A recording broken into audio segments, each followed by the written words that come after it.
promovió hace muchos años a Comeva en el Valle del Cauca. Y no solo a Comeva, se llevó la Universidad Javeriana también para el Valle del Cauca.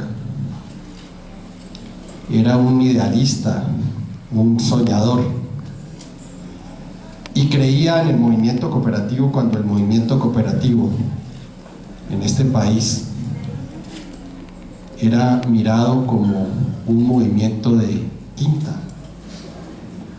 no como un movimiento generador de riqueza, como un movimiento constructor de empresa.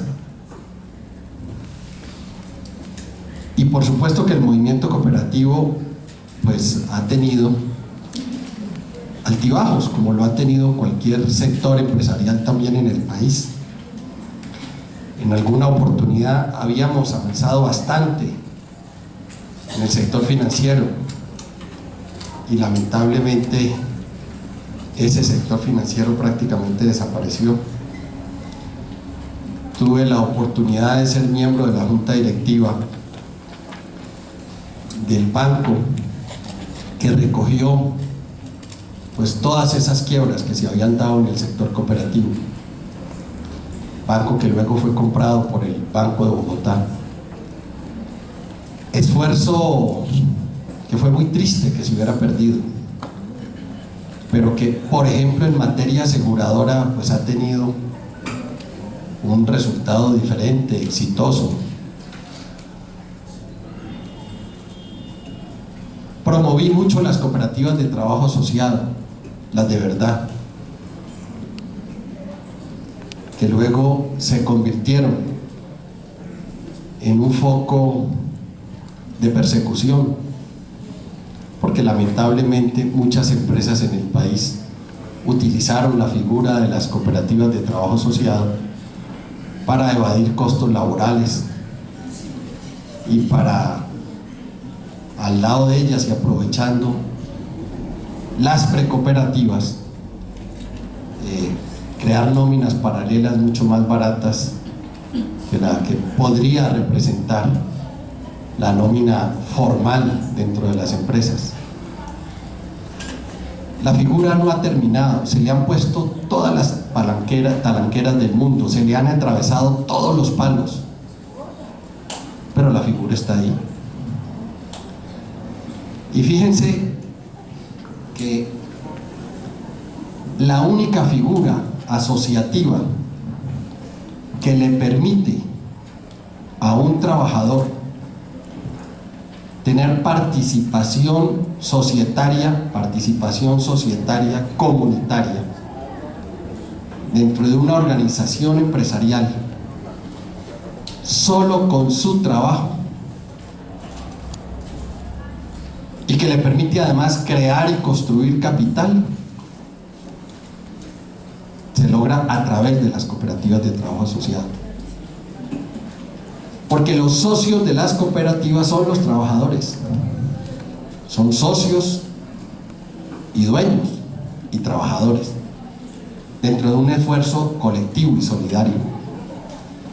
Esas cooperativas eliminaban la intermediación financiera, la intermediación operativa, porque la intermediación operativa la hacían ellos mismos, y ese 10-15% que en los contratos de obras públicas se llama IU, pues ellos se quedaban con él porque ellos eran los contratistas, y ese 10-15% es lo que les permitía capitalizarse, invertir, crecer.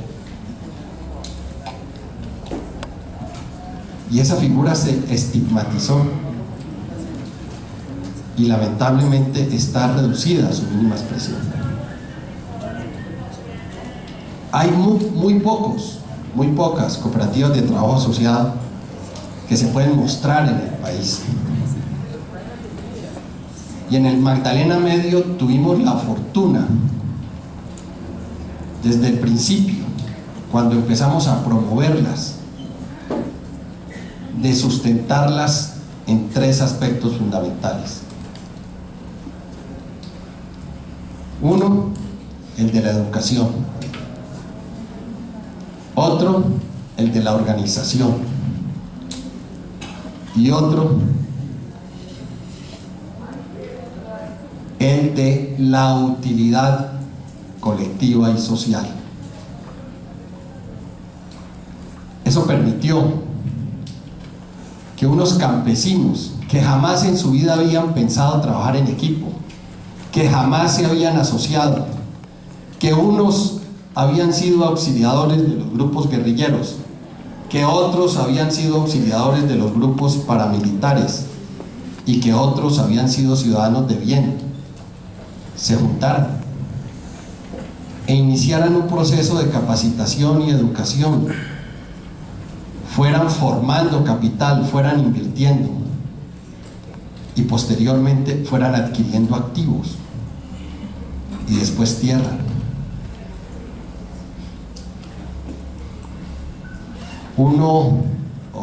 Una de las organizaciones emblemáticas, aproximadamente 8 cooperativas, se volvieron dueñas de 2 proyectos productivos de cerca de 3.000 hectáreas que hoy están avaluados en más de 80.000 millones de pesos y que pertenecen a unos campesinos que hace 12 años el 75% de ellos eran analfabetos.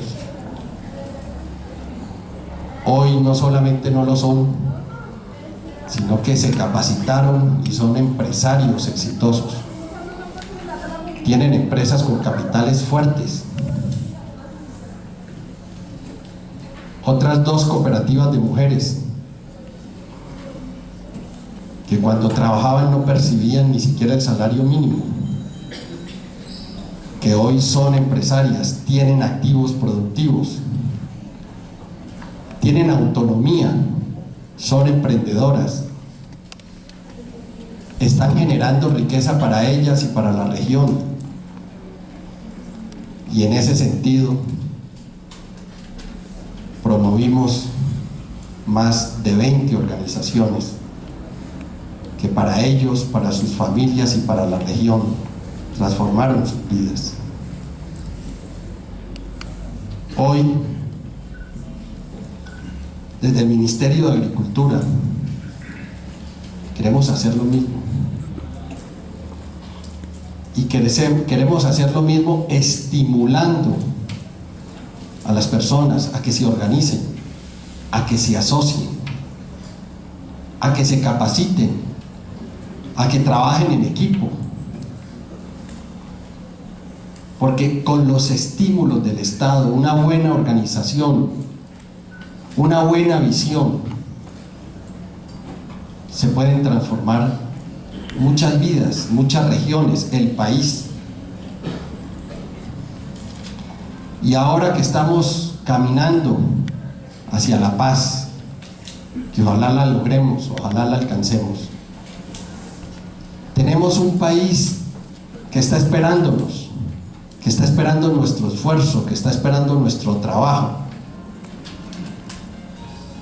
que está esperando nuestras ideas, nuestros propósitos. Un país desaprovechado, un país rico económicamente y pobre en iniciativas, pero es un país que aspira a abrirse, a conquistar los mercados, a darles oportunidades a muchos colombianos, pero oportunidades que de verdad sean efectivas. Hace 2 días tuvimos en el Ministerio de Agricultura la visita del presidente de la República, y ahí tuvimos que presentar unos resultados en función de lo que este ministerio había trabajado y desarrollado en estos casi 4 años. Y le contábamos al presidente que en una de las líneas de auxilio, de beneficio, de subsidio, en una de las líneas, los agricultores colombianos habían recibido más de 7 billones de pesos.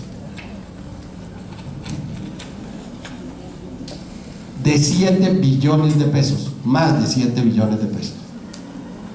Pero cuando uno dice esa cifra, pues uno dice sí, una cifra, ¿y eso qué representa? ¿Eso a quién impactó? Y la pregunta pues es válida, y es válida inclusive para el gobierno, porque por donde uno viaja, a donde uno va, la gente reclama la presencia del Estado, la gente reclama de que el Estado no la está mirando, la gente reclama de que el Estado no la está orientando, no está apoyando una política. Pero si nosotros descomponemos esos 7 billones, como además se lo presentamos al señor presidente, nos encontramos que con esos 7 billones el gobierno hubiera podido regalarle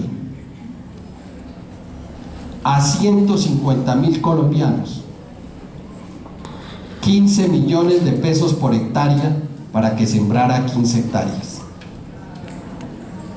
que en 4 años serían 600.000 colombianos, 600.000 colombianos que en el campo hubieran podido recibir cada uno de ellos en 15 hectáreas, y en cada una de esas 15 hectáreas 15 millones de pesos para participar de un proceso productivo, el que fuera. Hay algunos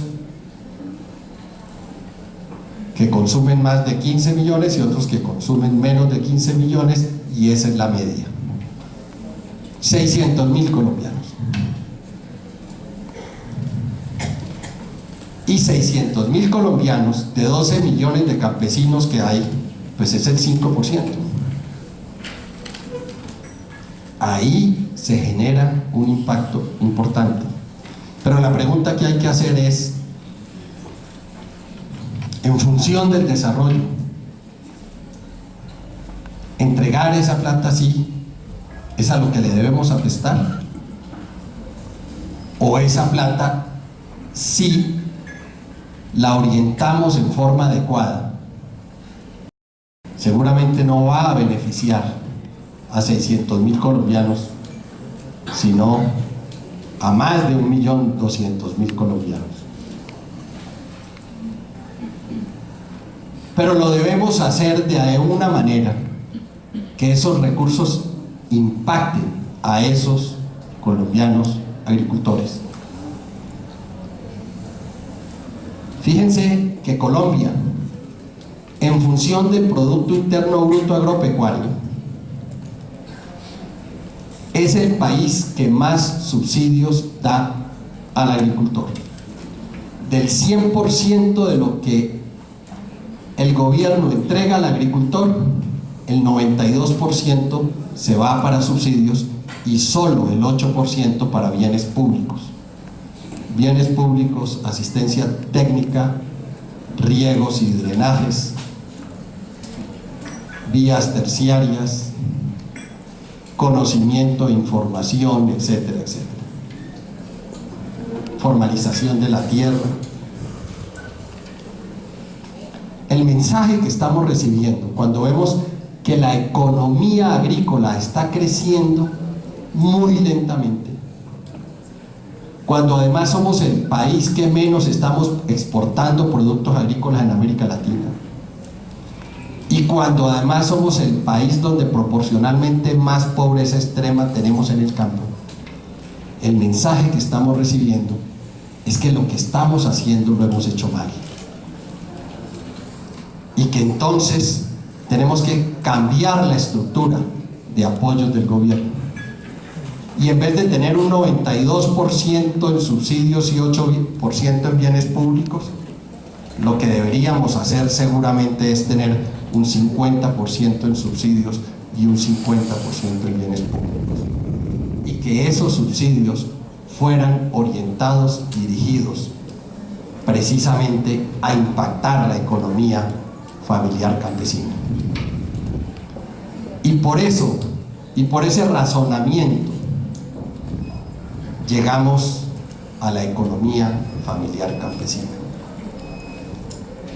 Y por ese razonamiento empezamos a explorar en el mundo modelos que nos permitieran copiar los éxitos y los impactos positivos que se han tenido en otros países, para recoger esos modelos, adaptarlos al país, a nuestra gente, a nuestra economía, y profundizar sobre ello para con ello impactar de una manera positiva al mayor número de familias colombianas que están todavía en el campo. Hoy, cuando recorremos el país rural, todos se quejan de que los jóvenes se están yendo del campo, y ahí no están sino los adultos y los niños, que el campo se está envejeciendo y que los niños apenas terminan su educación secundaria también tienen vocación de irse a la ciudad. Y no nos olvidemos de los siguientes elementos. Del 100% de la tierra que se puede cultivar en el país, solamente está cultivada el 30%. 30%. El 70% nos está esperando. Y esos más de 7 billones que el Estado da en estímulos, en ayudas, son un complemento a esa espera. Es decir, hay tierra y hay beneficios. Y adicionalmente, para el campo, a través de Finagro, solo a través de Finagro, se están prestando más de 20 billones de pesos. De modo que entre beneficios y crédito tenemos 27 billones de pesos que esa tierra está esperando para que empresarios jóvenes, identificando la demanda del mercado, aprovechando los beneficios del Estado y aprovechando este ejercicio que estamos iniciando, focalizado en la economía familiar campesina, que tendrá instrumentos que nos protegerán de las fluctuaciones del mercado y de situaciones catastróficas como las que se dieron aquí en los inviernos del 2011 y del 2012. Todas esas posibilidades nos abren las puertas a que miremos el campo como una oportunidad de desarrollo empresarial, como una oportunidad de fortalecimiento económico para las familias y como una oportunidad para regresar al campo como empresarios del campo. Este año, dentro del presupuesto del ministerio, hemos dedicado los recursos que jamás se habían dedicado en el Ministerio de Agricultura, focalizados al desarrollo de la economía familiar campesina.